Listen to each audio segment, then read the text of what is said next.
Welcome to a world where the line between reality and the unknown grows thinner with every moment. Get ready for a chilling story. Sit back, open your imagination, and enjoy listening. The Shadow in the Window. It was late evening when Artem returned home after another long day at work. The autumn air was damp, heavy with the scent of wet asphalt, and the city streets shimmered faintly under the dim glow of the street lamps. Artem climbed the creaking steps to the third floor of his old apartment building, unlocked the door, and sighed with relief as he stepped inside. His small apartment greeted him with silence. He set his keys on the shelf, tossed his jacket over the chair, and immediately felt how exhausted he was. Yet something didn't feel right. The apartment seemed different tonight. It wasn't the kind of difference you notice right away. Everything looked the same: the couch by the wall, the flickering TV in the corner, the familiar ticking of the old clock. But deep inside, Artem felt a vague, pressing unease, like someone was standing behind him, silently watching. He shook his head, laughed at himself, and muttered, "You're just tired, that's all." He turned on the kettle in the kitchen, poured himself some tea, and tried to push away the strange thoughts.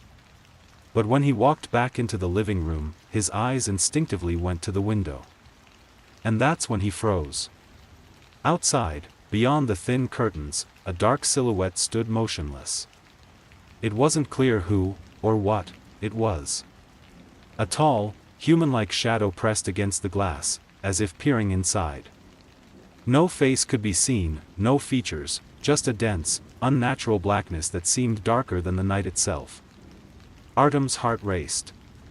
He forced himself closer, his breathing uneven, and yanked the curtain aside. Nothing.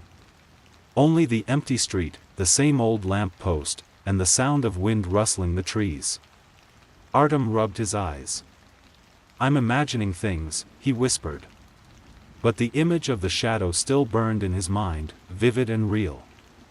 He tried to convince himself it was just a trick of the light, a reflection, maybe even a hallucination from fatigue. He sat down on the couch, sipped his tea, and turned on the TV to distract himself. The flashing images and muffled voices gave the room some comfort. Slowly, he began to relax. But the feeling of being watched never left.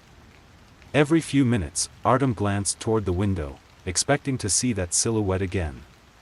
And though the glass remained empty, he couldn't shake the certainty that something, or someone, was still out there. By midnight, he was too tired to fight it anymore.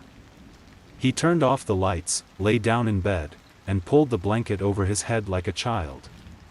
His last thought before drifting into uneasy sleep was a quiet, trembling prayer. "Please, let it just be my imagination." The night passed restlessly. Artem woke up several times, his heart pounding as if from a nightmare, yet he couldn't recall any dreams. Every time he opened his eyes, the darkness in the room felt too heavy, too alive. By morning, sunlight crept timidly through the curtains, bringing some relief. Artem tried to laugh at himself for being so paranoid. He drank his coffee, looked out the window, and convinced himself it had all been his imagination. But deep down, he wasn't sure. At work, the day felt endless. Artem kept remembering the shadow. Every time he passed a glass door, or caught his reflection in a dark screen, he flinched, expecting to see something unnatural behind him. By evening, exhaustion took over, and he almost forgot about last night. Almost. When he returned home, the apartment once again greeted him with silence. Artem tried not to think about it. He cooked dinner, sat at the table, and turned on some music to keep himself company. Hours passed quietly. But at exactly 11:30 p.m., the atmosphere in the apartment changed. The music cut off with a sudden click. The lamp flickered once, twice, then dimmed to a weak glow.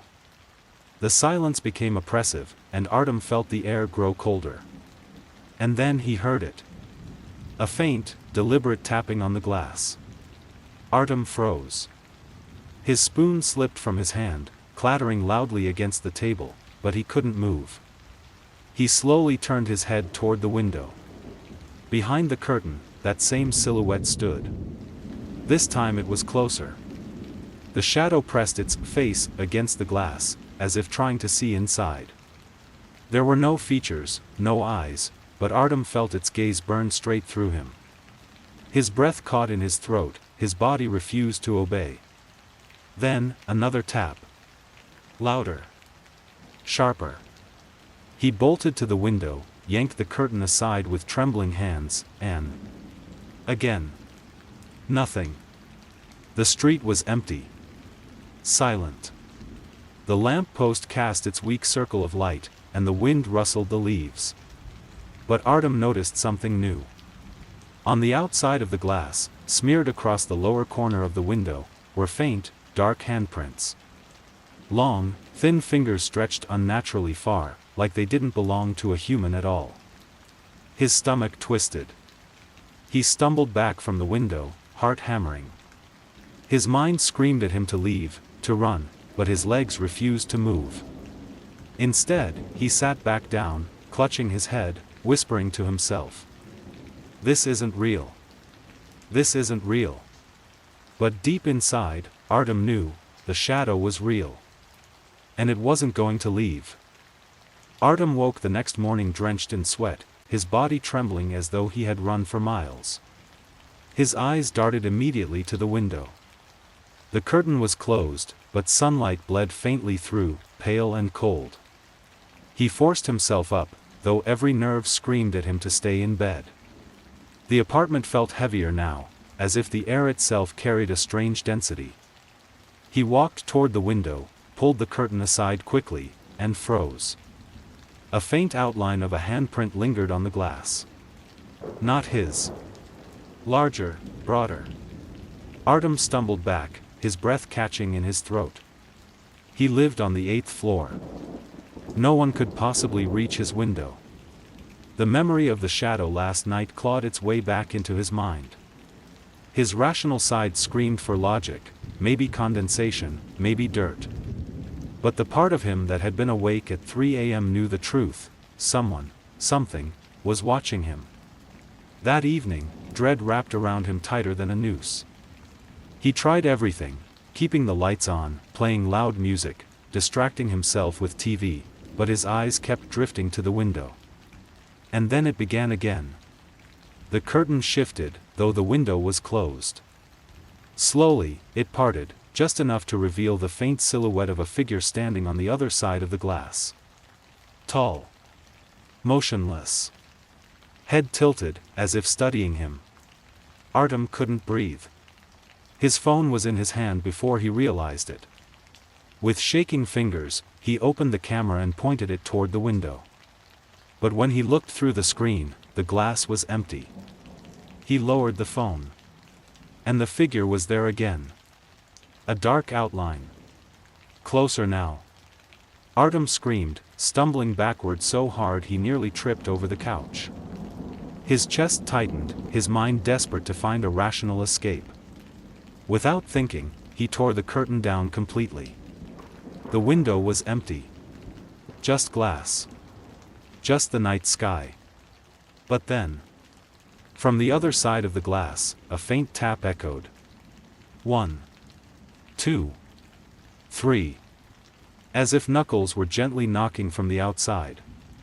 Artem dropped his phone and collapsed to the floor. He pressed his hands to his ears, but the sound continued, steady, patient, relentless. The knocking stopped only when the sun began to rise. Artem hadn't slept in days. His eyes were bloodshot, his body weak. But worse than the exhaustion was the constant feeling of being watched. He avoided the window, but his fear only grew stronger. He decided he couldn't take it anymore. He needed answers. He started digging through the building's history online, old news articles, forums, anything he could find. What he discovered made his skin crawl. Years ago, a man had lived in his very apartment. A recluse. Neighbors said he would spend nights staring out the window, whispering to someone only he could see. He vanished mysteriously one winter night, leaving nothing behind. No body, no trace. Some said he jumped. Others whispered that he had been taken. The story might have remained just an eerie rumor, except for the detail that froze Artem's blood. Witnesses had claimed that before his disappearance, the man had been seen talking to his own reflection in the glass. That night, despite everything, Artem forced himself to face the window. He had to know if it was real, or if madness was simply clawing its way into his mind. He stood before the glass, trembling, whispering. "Who are you?" At first, nothing. Just his reflection, pale, broken, wide-eyed. Then the reflection smiled. Artem's heart stopped. He hadn't moved. He hadn't smiled. But the figure in the glass curled its lips into a grin so wide it looked inhuman. The glass trembled.